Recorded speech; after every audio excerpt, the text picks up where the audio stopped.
পরে আবার একটা ভিডিওতে আমি চলে আসলাম, কেন যেভাবে ভিডিও ছাড়ি আমি আগেও বলেছি এখনও বলছি সেইভাবে লাইক কমেন্ট শেয়ার সাবস্ক্রাইব সেইভাবে হয় না, সেই জন্য ভিডিও আমি বন্ধ করে দিয়েছি, খুব ঘন ছেড়েছি। তবু আমি আজকে আবার একটা ছাড়ছি। দেখুন আজকে রেসিপি চিকেন রেসিপি, কী রেসিপি আমি বলবো না। এখানে দেখুন আমি 1.5 কিলো চিকেন নিয়ে নিয়েছি। 1.5 কিলো চিকেনের জন্য নিয়েছি এখানে আমি মশলার মধ্যে নিয়েছি ভিজিয়ে রেখেছি হলুদ, ধনের গুঁড়ো আর গরম মশলা আমি জল দিয়ে ভিজিয়ে রেখেছি। ফোড়নে নিয়েছি এখানে 2টো জাবিত্রী ছোটো, কয়েকটা ছোটো এলাচ, 5-7টা লং আর একটু কালো জিরে। আর এখানে নিয়েছি হচ্ছে 20 গ্রাম কাজু, 20 গ্রাম আমন্ড বাদাম, 20 গ্রাম পোস্ত। এখানে নিয়েছি 100 গ্রাম টক দই। এখানে নিয়েছি শুকনো লঙ্কা, আদা, রসুন, গোটা জিরে, 7-8টা কাবাব চিনি, 10-12টা গোলমরিচ আর 5-7টা কাঁচা লঙ্কা। আর সঙ্গে দিয়েছি একটু জয়ফলের টুকরোটা আপনাদেরকে দেখাচ্ছি, একদম ছোট্ট টুকরো একটা সঙ্গে দিয়ে দিয়েছি। দেখুন জয়ফলটা ছোট্ট টুকরো একটা দিয়ে দিয়েছি। এখানে নিয়েছি 1.5 কিলো মাংসর জন্যে 450 গ্রাম পেঁয়াজ। আমি 150 গ্রাম পেঁয়াজ 150 গ্রাম পেঁয়াজ আমি গ্রেভি করবো, আর বাদ বাকি পেঁয়াজটা আমার থাকবে। আর এখানে নিয়েছি হচ্ছে 30 গ্রাম ক্যাপসিকাম। এখানে নিয়েছি হচ্ছে 250 গ্রাম টমেটো। চলুন এবার মাংসটাকে নুন দিয়ে ভালো করে ধুয়ে নিই। আর ভালো লাগলে অবশ্যই লাইক কমেন্ট শেয়ার সাবস্ক্রাইব করতে ভুলবেন না। এবার আমি সব ধুয়ে কমপ্লিট করে আপনাদেরকে রান্নার সময় পুরো রেসিপিটা দেখাবো। আমি সব গ্রেভি করে নিই, মশলাগুলো তৈরি করে নিয়ে আপনাদেরকে দেখাচ্ছি। আর এখানে নিয়েছি ভিনিগার। এখন আমি কাঠের জালে রান্না করছি, ওই জন্য কড়াই আমি এখানে বসিয়ে দিয়েছি। কড়াইটা কাঠের জাল যেহেতু কালো লাগছে একটু, এর আগেও বলেছি। আর আমি বারবার বলেছি গ্রেভি, কেন দুপুরবেলা আমি একটা রান্না করছিলাম বাড়িতে, জন্য গ্রেভি করে মশলাগুলো সব আমি পেস্ট করে নিয়েছি আর কি। পেস্ট হয়ে গেছে, আমি এখানে সব পেস্ট করে নিয়েছি। চলুন এবার এখানে গরম জল, এখানে আমি 1.5 কিলো মাংসের জন্য 1.5 কিলো জল দিয়েছি। 1.5 কিলো 1.5 লিটার জল দিয়েছি আর কি। 1.5 লিটার জল দেওয়ার পরে আমি এখানে যে আলুগুলো বড় বড় করে কেটে রেখেছিলাম, সেই আলু আর মাংসটা আমি এই জলের মধ্যে দিয়ে দিচ্ছি আস্তে আস্তে। দেখুন ভিডিওটা একটু বড় হবে, টেনে কেটে দেখবেন না, পুরো দেখবেন। আর অনুরোধ রইল বাড়িতে একবার অবশ্যই ট্রাই করবেন, করে আমাকে জানাবেন কেমন খেলেন। আর এখানে এই মাংসটাও আমি এর মধ্যে দিয়ে দিচ্ছি। আর এর মধ্যে নুন, তো এটা নুন দিয়ে আমি ধোয়া আছে, প্লাস আমি খুন্তি দিয়ে ঘুঁটে এর মধ্যে আরও নুন দিয়ে দেবো, দিয়ে আমি ভালো করে মাংসর আলুটাকে ফুটিয়ে নেব। দেখুন এই নুনটা পুরো আমি এর মধ্যে দিয়ে দেবো, পুরো নুনটা ঢেলে দিচ্ছি। যাই হোক, মা রান্না, মা করছে, আমি রেসিপিটা বলে দিচ্ছি। কাঠের রান্না, মা রান্না করছে, আমি বলছি আর কি। চলুন এবার নুন দিয়ে এটাকে আমি ভালো করে ঘেঁটে মিক্স করে মিশিয়ে নিয়ে ঘেঁটে দিয়ে ভালো করে আমি এখানে রেখে দিচ্ছি। এবার এটাকে আমি ঠিক 7 থেকে 8 মিনিট ফুটিয়ে নেব। এখানে কিন্তু প্রচুর টিপস আছে, যে 8 মিনিট ফোটাবো তার মধ্যেও কিন্তু আর একটা জিনিস যাবে 5 মিনিট পরে। পুরো ভিডিওটা দেখবেন, টেনে কেটে দেখবেন না, পুরো দেখবেন, নাহলে কিন্তু বুঝতে পারবেন না। দেখুন ঠিক 4 মিনিট হয়েছে। 4 মিনিট পরে আমি আবার এটাকে ভালো করে খুন্তি দিয়ে একটু নেড়ে ছেড়ে দিলাম। দেওয়ার পরে এখানে দিচ্ছি হচ্ছে অল্প বলতে 2 চামচ মতো ভিনিগার। 2 চামচ মতো ভিনিগার দিয়ে আমি ওটাকে আবার নাড়িয়ে দিচ্ছি খুন্তি দিয়ে।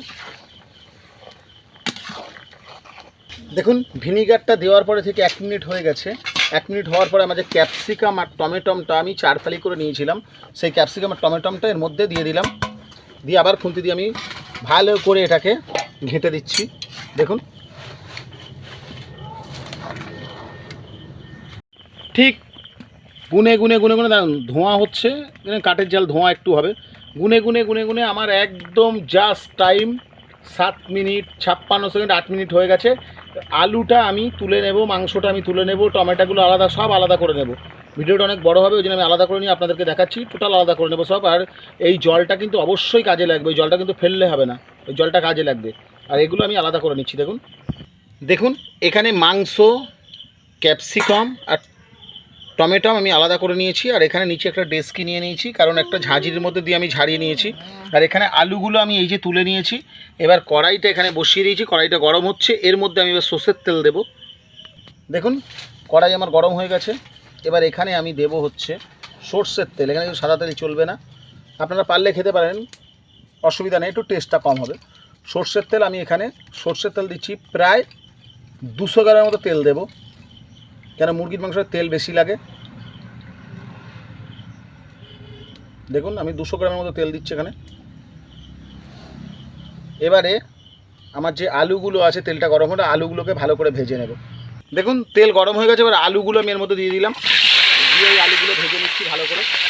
বেশিক্ষণ ভাজবো না, যেহেতু আলুটা আমার সিদ্ধ করা, ওই জন্য অল্প করে ভেজে নেব।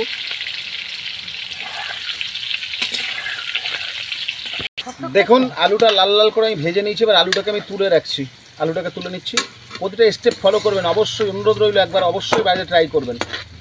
কোনো অনুষ্ঠান বাড়ি, আপনাদের বাড়ি ছোটোখাটো অনুষ্ঠানে কোনো কিছুতে করে একবার খাওয়াবেন, খাইয়ে তারপর আমাকে কমেন্টে লিখবেন। আগে করবেন পরে লিখবেন, আগে থেকে লেখার কোনো দরকার নেই। তো চলুন এর মধ্যে এবার আমি সেই যে ফোড়নটা নিয়েছিলাম, কালো জিরে, এলাচ, দারচিনি, লবঙ্গ, এলাচগুলো অবশ্যই ফাটিয়ে নেবেন, নাও কিন্তু গায়ে পড়বে। এর মধ্যে দিয়ে দিলাম ফোড়নটা আমি।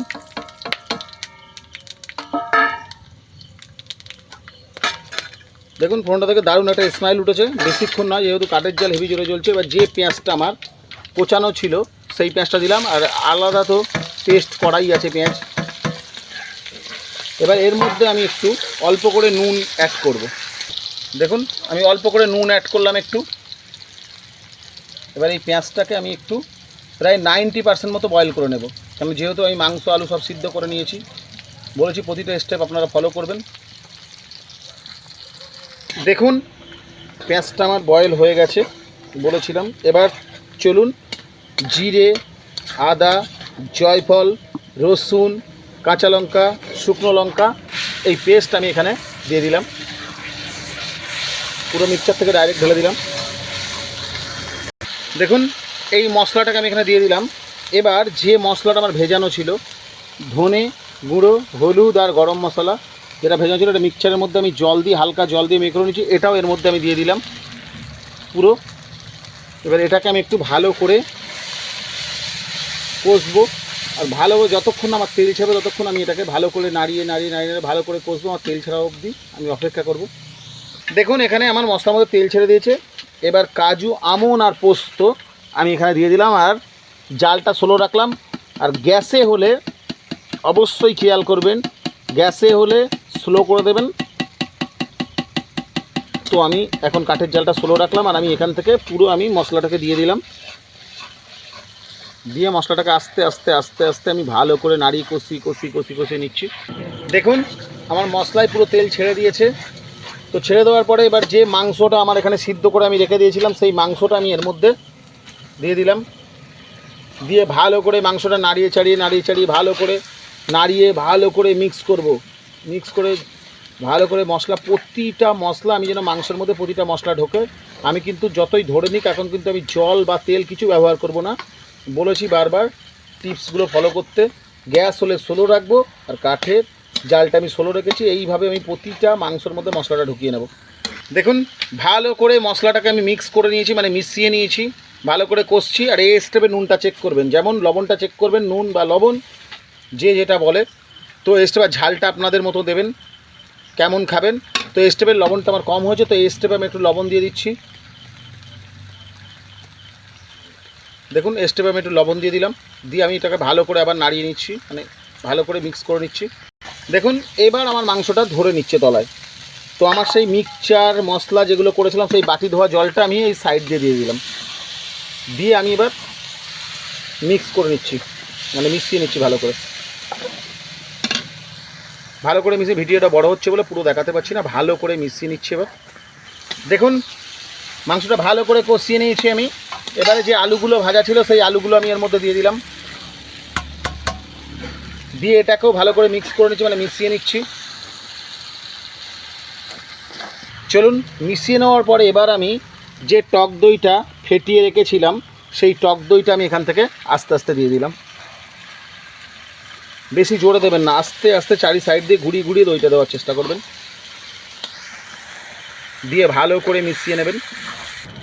দেখুন ভালো করে কষিয়ে নিয়েছি, মিশিয়ে নিয়েছি। এবার যে জলটা ছিল,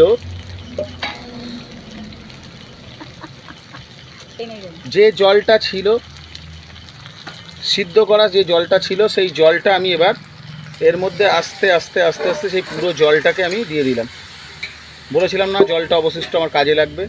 চলুন এবার ভালো করে মিশিয়ে দিয়ে আমাকে ফুটবো। আর কিন্তু জল আমি ব্যবহার করব না, এটা এবার পারলে আপনারা দিতে পারেন, তাতে টেস্টটা নষ্ট হয়ে যাবে, কিন্তু এই জলটা ঠিক আছে। সেই সিদ্ধ করা জলটা।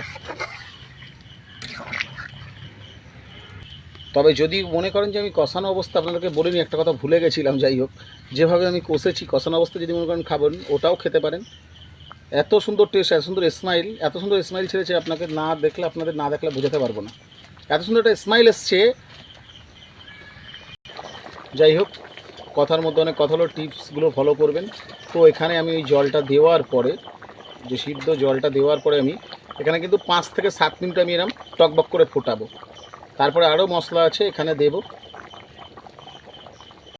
পুরো 8 মিনিট হয়ে গেছে, 7-8 মিনিট, আমি 8 মিনিটে বেশি করে ফুটিয়ে নিলাম। নেওয়ার পরে আমি এখানে একটা মশলা দিচ্ছি। দেখুন, আমি যে শাহি গরম মশলা পাওয়া যায়, যে 8 টাকার পাতা, আমি সেটাই এখানে দিচ্ছি। তো পুরো গরম মশলাটা আমি এখানে ঢেলে দেবো। দেওয়ার পরে আমি কিন্তু 1 মিনিট ফুটিয়ে আমি এটাকে সার্ভ করে নেবো। সার্ভ করে আপনাদেরকে দেখাবো। এই যে আমি খুন্তি দিয়ে ভালো করে ঘেঁটে নিচ্ছি। নেওয়ার পরে আমি সার্ভ করে নেবো। সার্ভ করে আপনাদেরকে দেখাবো। অবশ্যই অনুরোধ রইল, অবশ্যই বাড়িতে একবার ট্রাই করবেন, করে আমাকে বলবেন কেমন খেলেন। তো দেখুন, আমি সার্ভ করে নিয়েছি। তো আপনারা ভাত, রুটি, পোলাও, ফ্রায়েড রাইস যার সঙ্গে খুশি খেতে পারেন। দুর্দান্ত টেস্ট। বারবার রিকোয়েস্ট করলাম, অনুরোধ রইল, বাড়িতে অবশ্যই একবার ট্রাই করবেন। আর আজকে এই পর্যন্ত। ততক্ষণ সবাই ভালো থাকবেন, সুস্থ থাকবেন, সুখে থাকবেন। আবার নতুন ভিডিওয় দেখা হবে। আর যদি ভালো লাগে তো আমাকে লাইক, কমেন্ট, সাবস্ক্রাইব করে আমার পাশে থাকবেন, যাতে পরবর্তী ভিডিও আমি ভালো করে আবার নতুন রেসিপি নিয়ে আমি ছাড়তে পারি। কোথাও ভুল হলে ক্ষমা করবেন।